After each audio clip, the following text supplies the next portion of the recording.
നെടുമങ്ങാട് ഭാര്യയുടെ കൈവെട്ടിയ ഭർത്താവ് അറസ്റ്റിൽ. നെടുമങ്ങാട് കുശർകോട് സ്വദേശി ജയകുമാറാണ് ഭാര്യ ഉമാദേവിയെ വെട്ടി പരിക്കേൽപ്പിച്ചത്. ഉമാദേവിയെ തിരുവനന്തപുരം മെഡിക്കൽ കോളേജിൽ അടിയന്തര ശസ്ത്രക്രിയയ്ക്ക് വിധേയയാക്കി.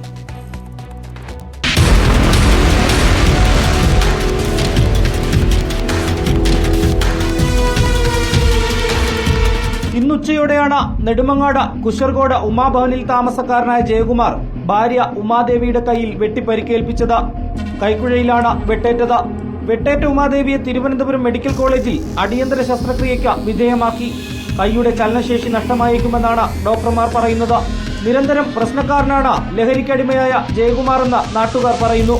3 വർഷങ്ങൾക്ക് മുൻപ് ലോക്ക്ഡൌൺ കാലത്ത് ജയകുമാർ ഭാര്യ ഉമാദേവിയെ മർദ്ദിച്ച് പരിക്കേൽപ്പിച്ചപ്പോൾ സഹോദരിയെ കൂടെ പാർപ്പിച്ചതിന്റെ വൈരാഗ്യത്തിൽ ഉമാദേവിയുടെ ചേച്ചിയുടെ തോട്ടുമുക്കിലെ വീട്ടിലെത്തി ചേച്ചിയുടെയും ഭർത്താവിന്റെയും സ്കൂട്ടറുകൾ ഇയാൾ കത്തിച്ചിരുന്നു. നെടുമങ്ങാട് പോലീസ് അറസ്റ്റ് ചെയ്ത ജയകുമാറിനെ നാളെ കോടതിയിൽ ഹാജരാക്കും. റിപ്പോർട്ടർ, തിരുവനന്തപുരം.